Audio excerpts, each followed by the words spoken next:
안녕하세요. 톡톡 증산도 시즌3 진행을 맡은 이미향입니다. 정기훈 소사님과 하민석 포정님 자리에 모셨습니다.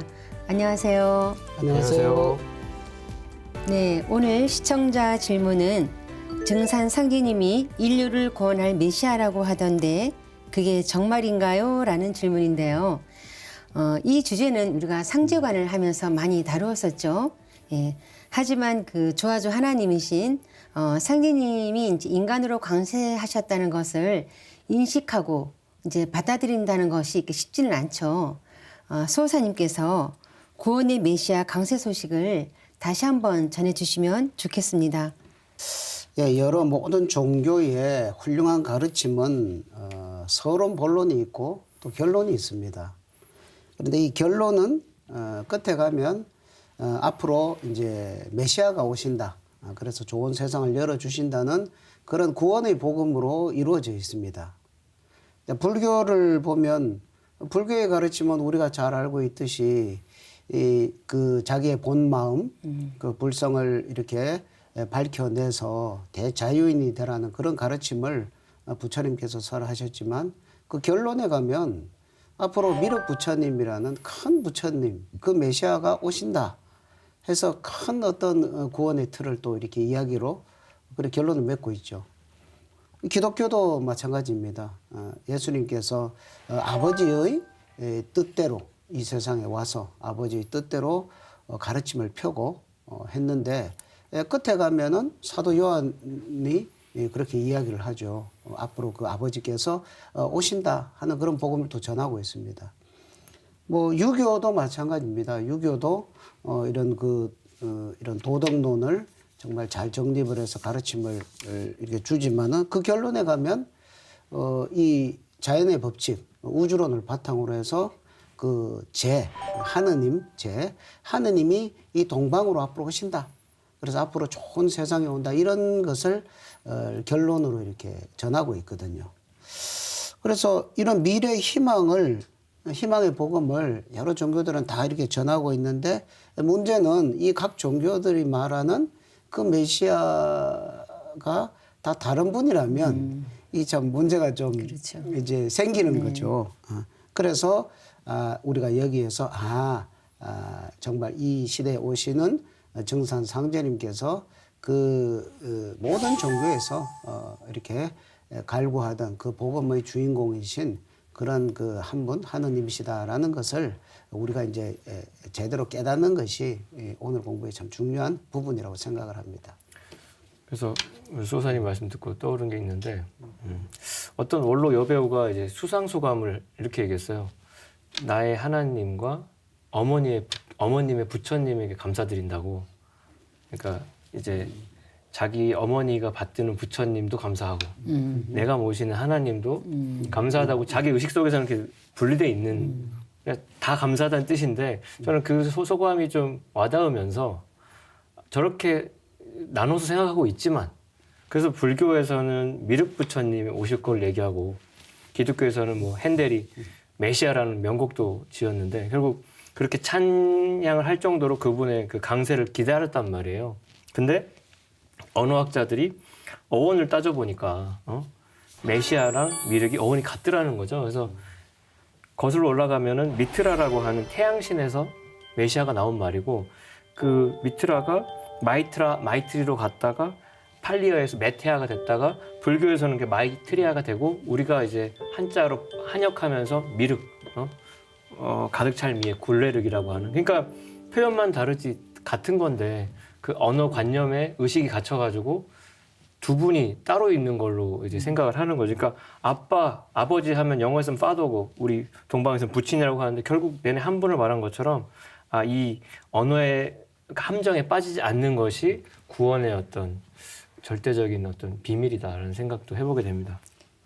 네, 각 종교에서 이렇게 메시아를 부르는 호칭만 다를 뿐이지 결국은 그 동일한 한 분, 그죠? 하나님 지상 강세를 외쳤다는 것이군요. 그래서 온 인류가 이렇게 기다려온 하나님에 대해서 정작 이제 인간으로 오신 하나님께서 어떻게 그런 총정리를 해주셨냐면 예수를 믿는 사람은 예수의 재림을 기다리고 불교도는 미륵의 출세를 기다리고 동학신도는 최순의 갱생을 기다리나니 누구든지 한 사람만 오면 각기 저희 스승이라 하여 따르리라. 예수가 재림한다 하나 곧 나를 두고 한 말이니라. 예수 공자석가 예수는 내가 쓰기 위해 내려보냈느니라. 그러니까 증산도의 이런 그 가르침의 어떤 핵심에 그 이 성구가 전면에 있죠. 하나님만이 할 수 있는 하나님만이 할 수 있는 일괄 정리죠. 성자들은 자기 영역만 있는데 그래서 결국 그 인류의 어떤 신앙이라고 하는 것이 이제까지 종교 문화라고 하는 것을 증산 상제님께서는 기다림이었다 이렇게. 그러니까 기다릴 대자였다는 거죠. 그러니까 웨이터예요. 모든 사람들은. 이 인간들은 누구를 기다렸냐면 손님을 기다리는 거죠. 그래서 하나님이 이 땅에 오신 땅의 그 터전의 이름도 손바래기, 손님을 기다렸던 곳인데 그 게스트를 기다렸는데 그 게스트가 직접 오셔가지고 모든 걸 이제 정리를 해주신 게 되는 겁니다. 그래서 그런 거를 우리가 좀 각성하는 시간으로 오늘 좀 삼아야겠다는 생각이 있습니다. 네, 많이 안타깝죠. 그죠? 오셨다고 해도 못 믿는 세상이 됐으니까요. 상제님 강세 소식을 전하다 보면 하나님이 좀 더 일찍 오셔서 좋은 세상을 열어주셨으면 좋았을 텐데 왜 지금에서야 강세하셨느냐는 질문도 많이 받는데요. 이에 대해서도 말씀해 주시면 좋겠습니다. 예, 그런 질문을 저도 많이 들었는데요. 이제 그런 질문을 하시면 많은 이야기를 해야 되는데 줄여서 다 때가 있다 이렇게 이제 이야기를 하게 되더라고요.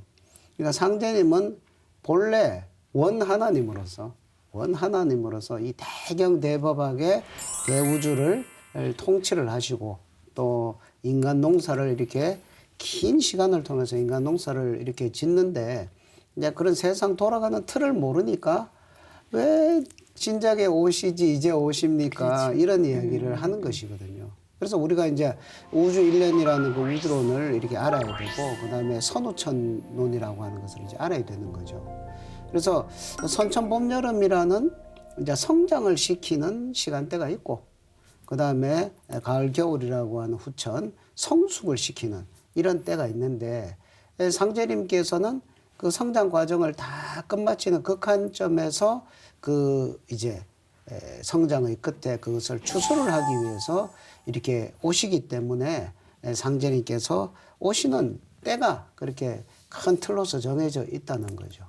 그래서 이 상극의 시간, 봄, 여름 시간을 사는 동안에 쌓여온 수많은 그 원한의 부작용들이 쌓이고 쌓여서 어떤 극한의 위기 상황, 극점에 갔을 때 이것을 해결할 수 있는 최후의 궁극의 유일한 어떤 그런 손길로서 상제님께서 모든 그 신성 불보살 첨지신명들의 간곡한 탄원에 의해서 상제님께서 이 땅 이때에 인간으로 이렇게 오시도록 그렇게 되어 있다는 것이죠. 네, 그 지난 시간에는 그 인류가 그토록 소망했던 하나님의 지상 강세 사건을 알아보았죠. 포종님께서 어떤 내용이었는지 간략히 소개해 주시면 좋겠습니다. 네, 그래서 이제 증산 상제님께서는 본래는 이제 천상 옥경의 백보자에 이렇게 천조의 대신들을 거느리고 하늘의 정사를 섭리하셨던 온 우주를 다스리시는 통치자 하나님이시죠. 그건 이제 우리가 알고 있는데, 근데 이제 상극의 원한이 폭발하는 가을 개벽기를 이제 맞이했습니다.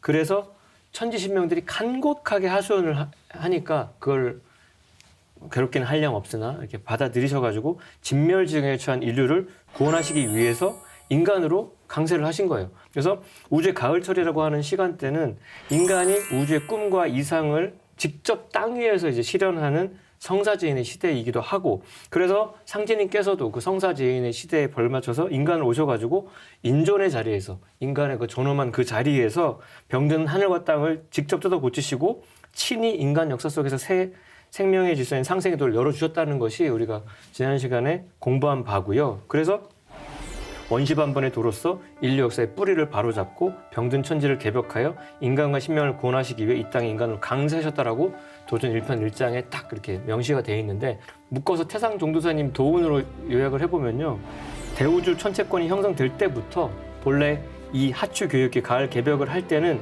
희종자를 거두는 절대자, 결신문화를 가지고 오는 분이 우리나라에서 오시게 정해져 있다. 지정학상으로도 그렇고 역사적인 측면으로 그렇고 입법적으로 아주 그렇게 정해져 있다면 쐐기 박혀 있는 거기 때문에 우리는 그런 영광된 땅에서 이런 얘기를 나누고 있습니다. 네, 말씀하신 것처럼 그 상제님의 지상 강세 소식을 그 수많은 성자와 철인들이 이미 그 이구동성으로 예언하지 않았습니까? 그렇게 본다면 상제님께서 동방 이 땅에 이제 인간으로 오신 사건은 그분들의 어떤 그 이상과 소원을 성취한 역사적인 대사건이라고 볼 수 있을 것 같아요. 그래서 사실 엄청난 사건이죠. 사실 이게 뉴스 중에 빅뉴스죠. 이미 1871년 150여 년 전에 오셨지만 항상 새 소식이죠. 이 소식은 아직 목매한 사람들이 많으니까. 그래서 인류는 삼신상제님으로부터 성신을 딱 받아내려 가지고 삶과 역사의 지침으로 삼았던 신교 문화의 광명 시대, 환국 시대로부터 유불선의 성자들이 상제님 천명을 딱 받아가지고 도를 통하고 열어놓은 신교의 제2부흥 시대를 거쳐서 만도가 이제 귀일하는 대통령 문명권으로 들어서는 성숙의 우주 가을철을 맞이해서 말씀하신 대로 이제 때가 돼서 정말로 꽉 차서 그렇게 기다려서 그 우리가 앞서서 살펴봤던 선천 종교의 그 성자들이 저는 궁극의 가르침이 이때 자신들의 가르침과 이상을 실현시켜줄 뉴페이스가 새로운 한 분이 동방 땅에 오신다는 거였고 그게 바로 예수가 말한 아버지 하나님이었고 십자가에 못 박혀서 그렇게 절규했던 석가모니께서 말씀하신 하늘 도솔천에 상주하시는 조화주 부처님 미륵존불이었고 유교에서 노래했던 대우주의 하나님이자 신들과 인간의 큰 주인이셨던 상제님이었고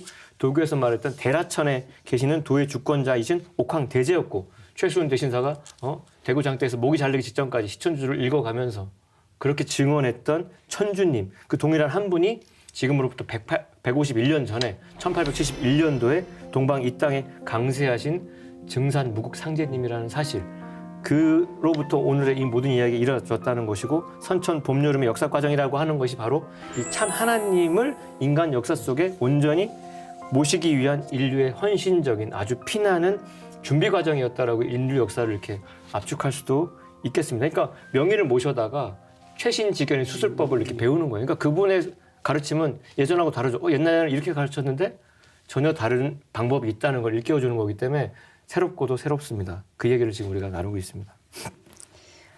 네, 뿌리 문화인 신교 시대와 그 줄기 문화인 성자 시대를 거쳐서 이제 성부 하나님이 직접 열매 문화를 열어주시는 우주 가을철을 맞이했다는 건데요. 그런데 후천 가을철에 기성 종교의 가르침이 하나로 기결되는 이유가 무엇인가요? 이 우주 만유는 자연의 이법에 따라서 이렇게 발전하고 성숙을 해가죠. 그 이법이 이제 음양사시로 순환하는 생장, 염장. 뭐 쉽게 말하면 봄, 여름, 가을, 겨울 이렇게 되죠. 그런데 이 봄, 여름 성장 과정이라는 것은 가을에 열매 맺고 성숙하기 위한 그 목적으로 봄, 여름의 과정을 지나는 거죠. 그렇죠. 가을에 열매를 못 맺으면 봄, 여름의 그 발전 그 시간들이 아무 의미가 없는 거죠. 상대로서 지금은 여러 교가 있으나 후천에는 한 나무에 한 뿌리가 되느니라. 지금은 이렇게 분열되는 갈라지면서 발전하는 거고요. 그래서 뿌리 문화, 줄기 문화, 열매 문화, 봄, 여름, 가을 이렇게 문명의 흐름이 이루어지고 이 뿌리 문화를 다른 말로 태고의 신성시대다 이렇게 이야기를 하고 그다음에 줄기 문화는 이제 여러 성자분들이 오셔서 인류를 이끌어 주셨기 때문에 성자시대다 이렇게 이야기를 하고 그러면 가을의 이 통일문화 시대는 이제 누가 그 역할을 맡으시냐 하면 바로 성부 아버지 상제님께서 그 일을 직접 이렇게 하시기 때문에 성부시대다 이렇게 다른 말로도 이렇게 표현을 하는 거죠. 그래서 이 선천 성자들을 내려보내신 그 상제님께서 이제 친히 인간 세상에 오셔가지고 이 천지 조화의 그런 성령의 문을 활짝 열어 주셔가지고 이제 모든 인간이 성숙해서 이 천지의 대역자로서 직접 그 천지 성령을 받아내리는 그런 대부흥 시대가 상제님의 도법으로 시작되는 것이다. 이렇게 정리를 할 수 있겠습니다. 정말 봄에 이렇게 새싹이 탄생하고 여름에 성장해서 가을에 열매 맺는 것처럼 인류 문화도 봄의 뿌리 문화에서 여름의 줄기 문화로 이제 그리고 가을에 이제 이들을 통일 성숙시키는 열매 문화가 이제 열린다는 그런 말씀이시군요. 그런데 상제님께서는 선천 문화를 어떻게 성숙시킨다는 말씀이신가요? 이게 중요한 질문인데 상제님께서는 이 땅에 딱 오셔가지고 선천 종교를 한 줄로 요약을 하셨어요. 불지 형체요, 선지 좋아요, 유지 범절이다. 네. 각 그 열심히 막 수십 년 닦은 사람들 앞에서 딱 한마디로 요약을. 그래서 개념 정리를 참 잘하셨는데 불교에 대해서는 불지 형체다 딱 이렇게 팔만 대장경을 그 네 글자로 딱 줄이신 거예요. 근데 불교 진리의 핵심 뭐다? 불지 형체인데 고요히 앉아가지고 선정을 통해서 마음을 가라앉히고 그 불지 형체, 형신의 주체인 나 자신의 생명의 근원을 이렇게 닦는 건데 생명의 근원인 하나님의 마음, 일심짜리를 자기 자신 속에서 찾으라는 어떤 메시지가 되는 거죠. 그래서 우주의 주제자 하나님의 성령이 불교에서 전했던 미륵전불로 강세하셨다는 거고요. 그래서 상제님께서는 미륵신앙의 본 도장인 금사산 미륵불의 화현으로 이렇게 오셔서 어떤 선천문화 성숙의 어떤 핵심을 이렇게 힌트를 주셨는데 하루는 이렇게 글을 이렇게 쓰셨어요. 천황, 지황, 인왕 후에 천하지대 금산사라. 그래서 그러면서 또 한 성도가 여쭈었던 것이 전해오는 비결을 보니까 무악산 아래에 있는 금부처가 능히 말을 한다라고 구절이 있는데 또 세간에는 금부처의 말을 기다리는 사람들이 많습니다. 그럼 그 불상이 말을 하는 거냐? 그렇게 이제 사람들은 환상적으로 생각하고 있는 사람도 많다 했던 상제님께서 말씀하시기는 진표는 나와 큰 인연이 있느니라. 육장 금불이 화이 전열하 하였나니 나의 일을 이름이라. 내가 미륵이니라. 금산사 3층전 미륵은 손바닥에 불을 받았으나 나는 입에다 물었느니라 이렇게 말씀을 하셨는데 그래서 금산 미륵은 붉은 여의주를 손에 들었으나 나는 입에 물어놓으라고 여러 번 말씀하셨고요. 그래서 이 어떤 선천 문화 성숙의 이야기를 하려면 그 지난 시간에도 봤던 그 진표율사의 그 미륵불상 조성 과정을 다시 한번 짚어볼 필요가 있는데요.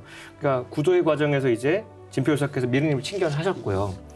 장차 미륵님께서 용화세계를 여실 때 우리 강토에 꼭 와주시고 그 환란의 개벽 시대에 자신을 큰 일꾼으로 써달라고 또 엄청나게 빌었어요. 그거에 감응해서 미륵님께서 그러면 당신님의 모습 그대로 불상을 먼저 세워라. 믿없는 시루를 걸러하는 미륵님의 그 계시 여러 번 이렇게 고랑대를 매기면서 했던 그 절차라는 것이 상제님의 강세, 당신님의 강세와 관련된 어떤 도적 비위를 갖고 있고 거기에 이제 상제님의 선천문화 성숙의 어떤 법방이 있는데 진표 대성사가 금사세 미륵불상을 조성할 때 상제님이 계시를 받아서 믿없는 시루를 불상에 세웠다는 것은 미륵불의 출세가 덜 익힌 거를 완전히 익히는 거를 상징하는 거였고 그래서 상제님께서 음식을 익힐 때 쓰는 도구인 시루와 솥으로 만물 생명을 익히는 걸 이렇게 암시를 주셨던 건데 그래서 상제님이 강세하셔가지고 식주인 되시는 김영렬 성도님의 수발을 들어서 공사를 보실 때 결국 김영렬 성도님도 다 바쳐가지고 이제 더 이상 바칠 게 없어서 집이 가난해서 보리밥으로 상제님 공양하다가 추석 명절 추석 명절에 밥솥을 팔아가지고 상제님을 공양하려고 하니 솥을 딱 떼어내실 때 상제님께서 솥이 들썩이는 걸 보니까 미륵불이 출세함이로다. 이게 사실은 굉장히 공안이고 농담이면서도 아주 처절한 선포거든요. 네. 이렇게 지나는 과정 속에서 미륵불은 천지불로서 천지를 성공시키고 완성시키기 위해서 오셨다는 말씀입니다. 네. 그러니까 상제님께서 어떻게 이 선천 문화를 성숙시키시는가, 네. 불교를 어떻게 성숙시키시는가. 상제님 말씀에 그런 말씀이 있어요. 시루정 매산 자만 똑똑히 알면 살리라. 그러니까 방금 그 처음에 연화대를 낳았는데 나가고 떨어지고 이제 계시를 받은 게 거기에 시루를 걸어라는 것이었죠. 시루. 이 연꽃이 연화대가 아니다. 그러니까 연화대는 석가모니 부처님 도법의 상징물이죠. 근데 그게 아니고 미륵 부처님의 도법, 석가모니 부처님의 도법과는 완전히 다른 새로운, 그러니까 뭐 엄청나게 더 큰 이런 어떤 미륵 부처님의 도법이 나와야 그게 이제 정산이죠. 시루정 익히는 거. 그러니까 지금까지는 이제 여러 중생들이 자기 그 형체 마음을 찾아 나가는 그런 과정이었다면 이제는 완전히 뭡니까 미륵 부처님의 마음과 하나가 되어서 완성되는 그런 새로운 도법이 나와야만이 불교가 그 꿈을 이루고 이상을 이룰 수가 있다는 거죠. 물론 불교도 당신님께서 상제님께서 쓰기 위해서 내놓으신 것이지만 이제 그 미륵 부처님께서 직접 오셔가지고 정산이라는 시루로 대변되는 그런 어떤 그 뭡니까 하나님의 새로운 그 구원의 섭리를 펼치셨을 때 이 불교가 이제 그 꿈을 이루게 된다. 수많은 중생들이 부처가 되고자 꿈을 꿨건만 된 부처님 된 숫자가 그렇게 안 많죠. 그렇죠. 그렇지만 미륵 부처님 오셔서는 모든 전 인류가 다 부처가 될 수 있는 그런 길을 이렇게 꿈을 실제로 이루어줄 수 있는 그런 도법 그게 나와야 된다. 그게 바로 무국대도의 상징인 정산의 도법이다. 뭐 이렇게 우리가 볼 수 있겠습니다. 그래서 이제 미륵불의 출세를 말씀하신 상제님께서 이제 당신이 바로 그 미륵불임을 여러 가지로 말씀하셨는데 뭐 내가 금산사로 들어가리니 나를 보고 싶거든 금산 미륵불을 보라고도 하셨고 형렬에게는 수석성도에게는 너는 좌불이 돼서 처소를 잘 지키라. 나는 유불이 되리라 이렇게 말씀하셨는데 그러니까 증산 상제님께서는 김연열 성도님한테 미륵불의 진리터전을 지키라는 사명을 내려주시고서 아울러 당신께서는 유불로서 떠돌이 나그네 부처님으로서 가을 천지에 새 생명 새지를 들고 출세한 살아있는 미륵불을 그러니까 바쁘게 사람 살리면서 돌아다녀야 되니까 그래서 미륵불이 이렇게 사람으로 화신하여 출세했는데 어찌 도인들은 천지 이치를 모른 채 선천에 부처노래만 불러대고 있냐 이거 누차없이 질타를 하셨고요. 상제님께서는 미륵불의 운수를 받을 수 있도록 사람들에게 어둠을 깨고 나와서 새 생명의 길을 찾아 나설 것을 아주 집요하게 이렇게 일깨워 주셨습니다. 네, 불교의 결론이 미륵불이 출세해서 영화나온을 여셨다는 건데요. 바로 그 미륵불이신 증산 상제님의 강세로 불교의 성숙을 이루게 됐다는 거네요. 자, 그럼 선도의 이상도 상제님 강세를 통해서 이루어졌다고 볼 수 있을까요? 예, 불도는 그 우주 생명이 압축 통일된 그 공짜리, 그 정멸이라고도 표현을 했죠. 그 일심짜리 이것으로 이제 복귀를 해서 모든 사람이 자유를 얻어서 해탈을 해서 열반에 들어라. 이게 이제 불교 이상이죠. 그게 이제 미륵 부처님이 오심으로써 이게 이제 그 꿈이 이루어지는 거고. 그러면 선도는 어떠냐? 선지조화라 그러죠. 선지조. 네. 선은 조화다. 아까 그 불교의 그 공짜리 모든 만물이 이렇게 생겨나는 그 공짜리가 생겨나기 이전에 원초 상태 그것을 이제 허무한 그 무극의 상태라고 이야기를 합니다. 아까 수천지지 허무하야 선지포태하고 했을 때 그 허무한 무극 생명 그 세계로 이렇게 쑥 들어가서 조화도 짓고 뭐 조화도 부리고 그 다음에 뭐 노자나 그 신선의 도를 딴 또 예수님이나 또 우리 뭐 역대 환인 환운 당군 이런 성조들과 같이 신선이 되어서 이제 천상 세계로 이렇게 승천하는 신선이 되는 그런 것을 이제 목표로 삼는 것이 이게 선도죠. 선도. 그래서 그런 것을 위해서 이제 선도를 닦으면서 그렇게 참 꿈을 가지고 지금까지 지나온 거죠. 그래서 선에는 이렇게 동양의 선, 그러니까 도교 쪽으로 예전 동선이 있고요. 그 다음에 서양의 이제 기독교도 이게 선맥입니다. 기독교 그 십자가의 도 이것은 이제 십무국을 상징하고 그러니까 그 십으로 수로는 십. 그 다음에 이제 뭐 이렇게 우주의 그 완성된 그 무국자리 이 세계를 주재하고 계시는 그 하느님 아버지 에게로 이렇게 가서 그와 하나가 되는 그런 이제 그것을 추구하는 것이 서양의 선이라고 할 수 있는 기독교거든요. 그래서 그 선맥도 역시 이제 상제님의 강세를 통해서 이제 그 이상이 이루어진다 이렇게 볼 수 있겠습니다. 대부분 선도하면 이제 도교를 많이 떠올리지 않습니까? 예. 근데 저는 처음에 그 기독교도 선도의 한 맥이라는 것을 알고요. 굉장히 놀라워했었던 그런 기억이 납니다. 예, 뭐 서양의 기독교가 선맥이다 이런 것은 잘 모르죠. 저도 처음에 잘 몰랐는데 네, 정말 놀랐어요. 그거 알고서. 공부하다 보니까 이렇게 그 구약에도 보면은 이렇게 승천을 하는 이야기들이 많이 나오고 또 예수님이 입으셨던 그 옷도 보면 신선들이 입는 이렇게 바느질해서 이렇게 꼬매는 옷이 아니라 그냥 천리무봉. 치고 이렇게. 천리무봉 통으로 이렇게 그냥 되는 신선들이 옷으로 이렇게 되어 있고 그 신선 문화들이 참 많습니다.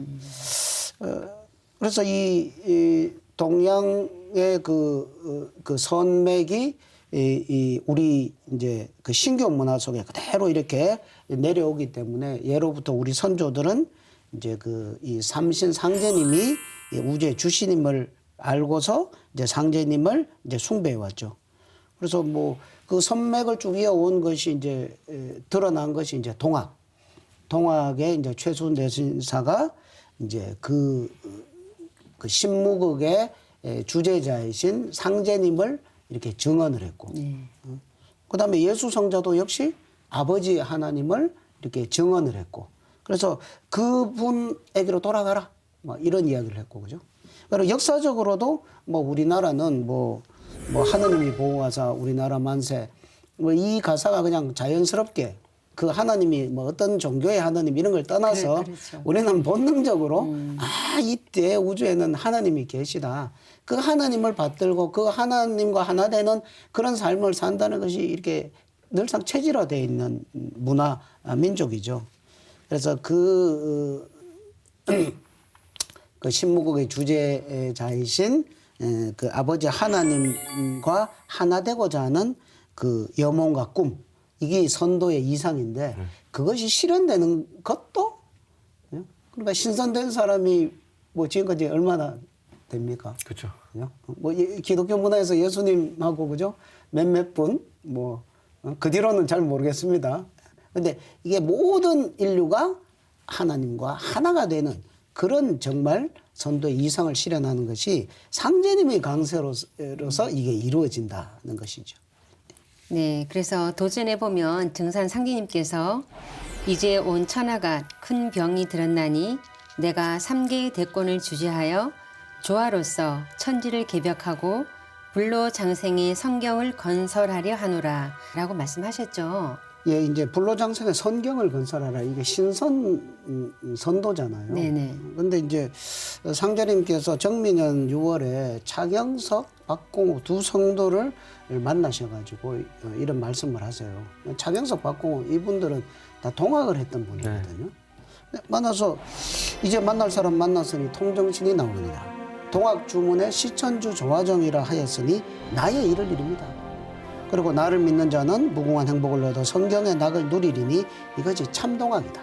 참동학 이런 말씀도 하시고, 그리고 동학 신도 간에 대선생이 갱생하리라고 전하나 죽은 자가 다시 살아나지는 못할 것이요 이는 대선생이 다시 나리라는 말이니 내가 곧 대선생이로다. 최순 선생의 제자들은 동학 신도들은 최순 선생 역으로 돌아가셨는데 그분이 다시 이렇게 살아나실 것이다. 그 희망이죠. 그렇게 살아날 수가 없잖아요. 근데 상제님께서 내가 그 최순이 하고자 했던 그 꿈을 이루는 대선생이다. 여기서 대는 이제 이열대자. 아까 말씀하신 바톤 터치에서 바톤 터치. 네. 마지막에 이제 그걸 완성하는. 그리고 이제 동학의 꿈을 이루는 이제 참동학이라는 말씀을 하죠. 동학의 꿈을 이루는 것이 참동학이다. 내가 바로 그 일을 한다. 그러니까 동학의 본질은 이제 유불선을 통합한 후천의 선도거든요. 후천의 선도. 후천 선경 할 때 그 선입니다. 그래서 동학의 시천주 신앙은 가을 예백을 집행하기 위해서 오실 그 천주님을 신앙하는 게 그게 본질이거든요. 시천주 조화정. 그래서 상제님께서 이 선맥을 이렇게 이어서 그 꿈을 이상을 이루어 주시는 그 역할을 하신다는 것을 아주 선명하게 이렇게 말씀으로도 전해주고 계십니다. 네, 증산 상기님께서 열어주신 참동학이 바로 후천 상생의 새 세상을 건설하는 증산도죠. 그리고 앞서 기독교가 선도의 한 맥으로 서선이라고 하셨는데요. 기독교의 본질이 무엇인지 알 수 있는 중요한 단서가 아닐까 합니다. 네, 맞습니다. 그래서 기독교 바이블을 유심히 보면 이제 사도 요한의 계시록으로 모든 게 이제 압축이 되는데, 사도 요한이 뜨겁게 기도해서 받은 계시의 내용을 천천히 보면 이렇습니다. 구원하심이 보좌에 앉으신 우리 하나님과 어린 양에게 있도다라고 요한계시록 7장 10절에 있고요.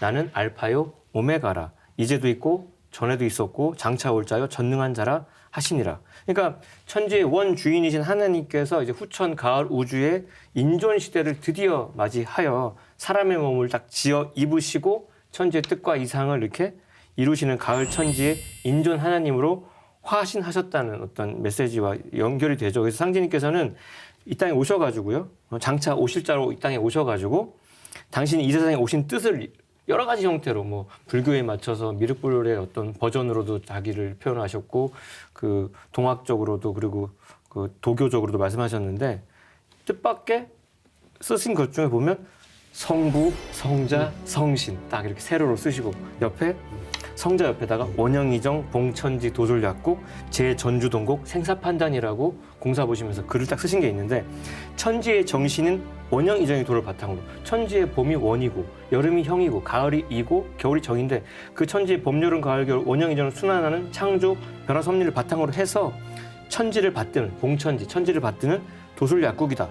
전주동곡에서 천하 사람의 생사판단을 한다. 내가 이 자리에서 모든 걸 결정짓는다는 거죠. 그러니까 이 인간 오신 상제님께서 이 원영이정의 순환 법칙을 바탕으로 하여 인류 구원의 도와 수를 겸비한 도술약국을 전주 동곡에 어떤 열어서 인류 생사 판단하신다는 건데 이게 엄청난 어떤 그 기독교의 맥락을 포용하는 성부, 성자, 성신의 그 삼위일체가 삼신문화와 이제 접합되는 어떤 말씀으로 좀 읽어집니다.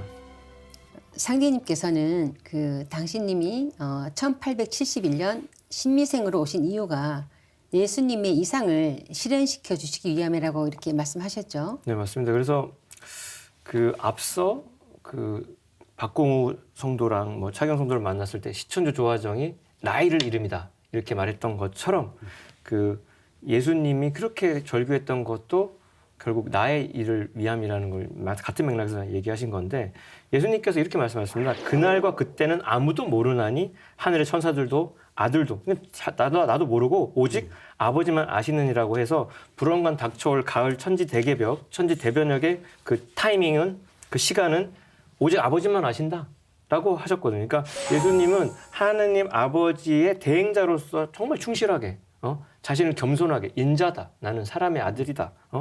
하나님의 아들이고 하느님이라는 얘기는 입에서 뻥끗 한 적도 없어요. 너무나도 겸손하게 자신의 신원을 밝히고 지상에 왔을 뿐이고요.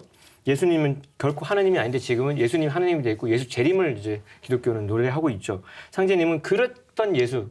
그러니까 당대의 뜻을 못 이루고 또 지금 제자들이 완전히 이제 3000% 빠져가지고 깊은 한을 맺고 있는 예수의 한을 풀어주시고 기독교가 외친 구원의 이상인 지상천국을 실현하시기 위해서 직접 이 땅에 오셔가지고 당신을 속죄의 제물로 바친 어린 양이 이제 예수님인데 예수가 말한 바 아버지 하나님 증산사님께서 뭐라고 말씀하셨냐면 내가 신미생이다. 통속에 밀을 양이라 하나니 양은 종이를 잘 먹느니라. 양이 종이 잘 먹듯이 하나님은 이런 종이만 있으면 뭐 그냥 남김없이 그냥 글로 쓰시고 그걸 다 태우시고 그랬는데 그러니까 상제님께서 신미생으로 이 땅에 오신 것 자체가 어린 양으로 헌신하신 예수님의 해원을 위한 것도 되고 이치적 동양의 역철학적인 천지 변화 이법으로 보면 천간의 신금이라고 하는 것은 가을철에 천지 만물을 결실하는 하나님의 추수정신입니다. 신이라는 걸 파자해 보면 설립자 열십자라서 무국 완성을 세운다는 거고요. 그리고 미는 12지지에서 미토는 하나님의 그 생명의 근원이 되신 하나님이 주재하시는 가을의 무국 생명, 후천 통일 운수를 의미하는 거니까 그러니까 천주 조화정이 나이를 이름이라는 그 표현과 이 어린 양을 오셔가지고 신미생을 오신 거는 굉장히 절묘하게 뭔가 이렇게 딱 들어맞는 건데 메뉴판에 식당 메뉴판에 시천주 조화정이라는 메뉴가 있는데 아무도 그 메뉴가 뭔지 몰라. 근데 진짜 셰프가 오셔서 이거는 내가 만드는 요리야. 나만 만들 수 있어. 그냥 메뉴로만 있었던 거를 직접 양띠로 오셔서 완성하셨다라고 볼 수 있겠습니다. 적절한 표현이십니다. 네, 불교와 선도 그리고 기독교를 성숙 통일시키시고 그 이상을 실현해 주시기 위해 상제님께서 강세하셨다는 것을 알아보았는데요. 유교도 여기에서 빼놓을 수가 없죠. 예, 그렇습니다.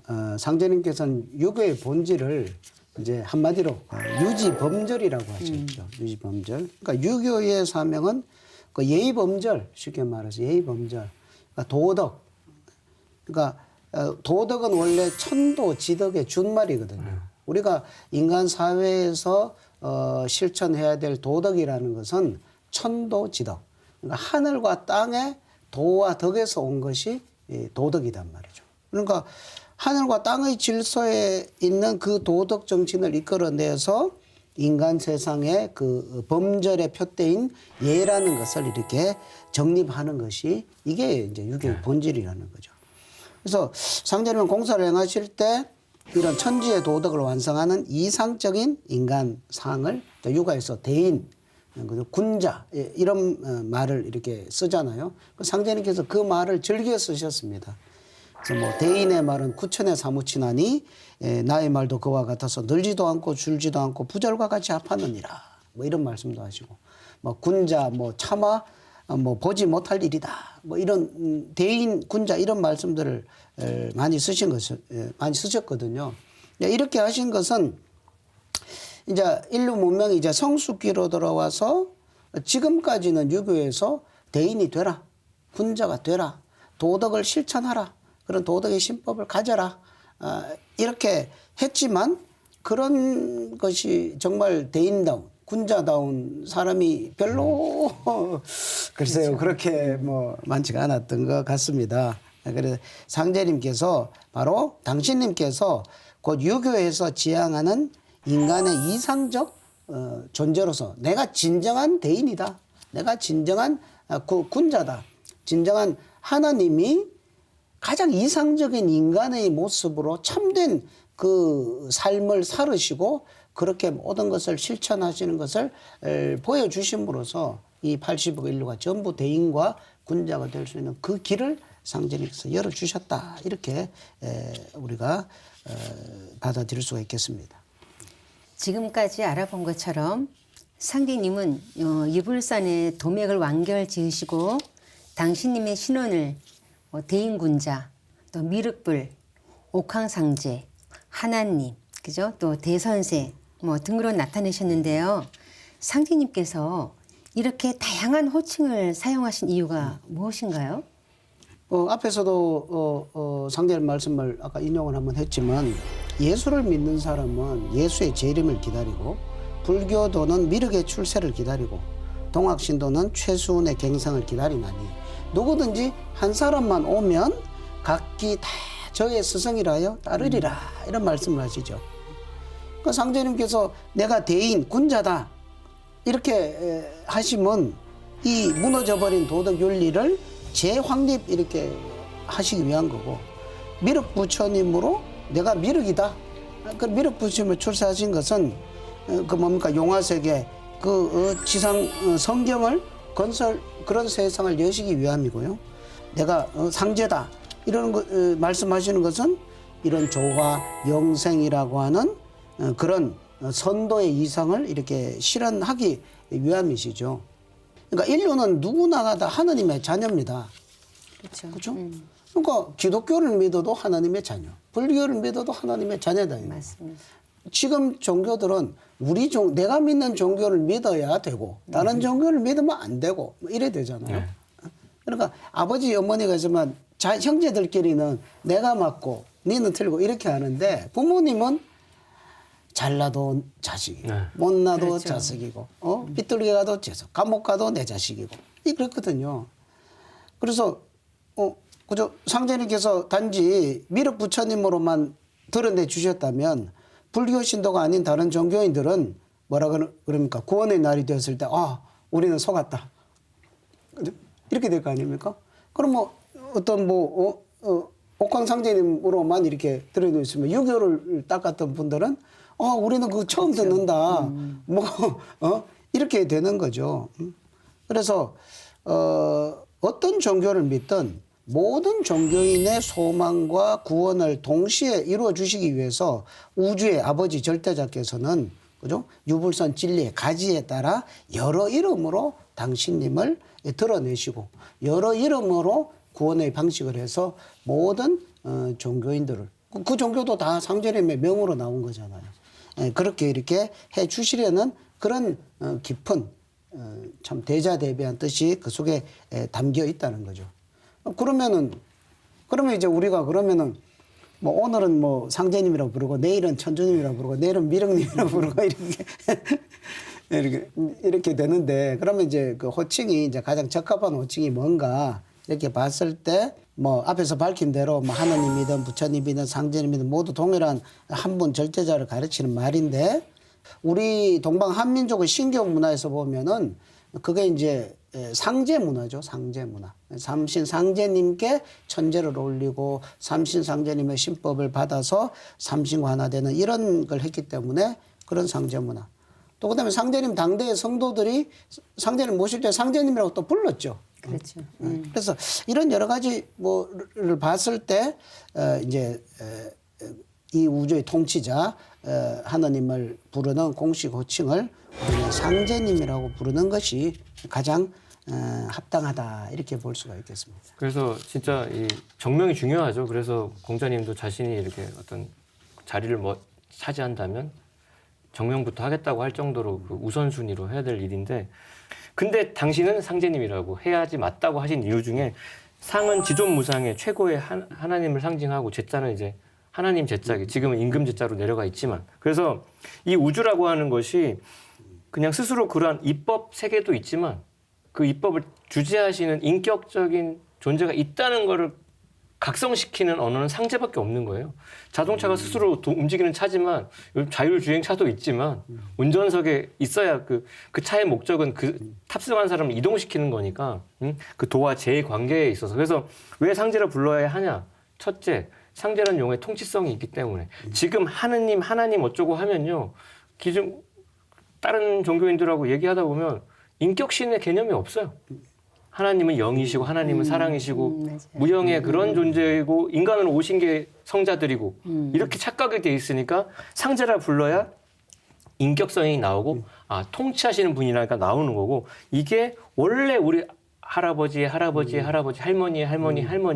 6,000년 전부터 본래 불러왔던 하나님이 제일 오래 들어왔던 호칭 가장 정통성 있는 호칭이기 때문에 그런 통치성과 인격성과 역사성 때문에 우리는 상제라 불러야 합당하다라고 말씀드리고 있습니다. 1871년에 증산 상제님께서 이 땅에 강세하심으로써 선천 문화를 성숙 통일시키고 또 후천 가을철 성부 하나님의 시대가 이제 본격적으로 열렸다. 이렇게 정리할 수 있을 것 같습니다. 네, 맞습니다. 그래서 천상 궁궐에 이제 백보자를 떠나셔서 인간으로 오신 그 구원의 하느님께서는 천상 신명과 인간 세상을 향해서 다음과 같이 선언을 하셨는데요. 내가 세상에 내려오면서 하늘과 땅의 정사를 천상의 조정에 명하여 다스리도록 하였으나 신축년 이후로는 내가 친히 다스리느니라. 당신이 예수공자 석관에 맡겼던 사명도 다 걷어서 그러니까 수술을 레지던트한테 맡겼다가 마무리는 교수님이 내가 이거는 마무리하는 거야. 니들은 그 중간에서 이렇게 니들도 훈련시키고 이렇게 같이 너가 할 수 있는 만큼만 하고 마무리는 내가 하는 거라는 뜻이죠. 이 말씀은 천지대신문을 여신 신축년 1901년으로부터 당신의 거룩한 숨결과 조화의 손길로 인간과 신도의 역사를 친히 다스려가지고 3개 우주의 통치자로서 우주를 구원하신 대성험을 집행하신다는 겁니다. 그래서 사실 상제라는 용어를 쓰는 것은 이 우주에 엄연히 살아 계시는 인격적인 상제님께서 그 인격으로 진짜 인간으로 오셔서 하시는 거죠. 살아 계시다는 걸 한자로 바꾸면 생존이에요. 그래서 생존의 하나님께서 생존의 법방을 당신만의 남다른 남모르는 법방을 인연 있는 자에게 음덕 있는 자에게 주시는 사건. 그래서 인간과 신명의 구원은 상제님께 천지대신을 여셔가지고 3개의 통치대권을 주재하심으로써 실현이 된다. 인간 오신 상제님께서 이 천지대신문을 여시고 대우주 절대권자로서 천지와 인간 역사를 친히 통치하시는 인존 하나님의 친정시대가 바야흐로 흘러서 지금까지 도도하게 흘러오고 있다는 말씀 마무리로 드리고 싶습니다. 네, 지금까지 증산 상제님께서 선천 문화를 성숙시켜 후천 가을의 열매 문화를 여셨다는 것을 알아보았는데요. 여러분 모두 상제님의 대도 진리를 만나 가을철에 성숙한 열매 인간으로 거듭나시길 바랍니다. 톡톡 증산도 시즌3 다음 시간에 다시 찾아뵙겠습니다. 지금까지 시청해주신 시청자 여러분 감사합니다.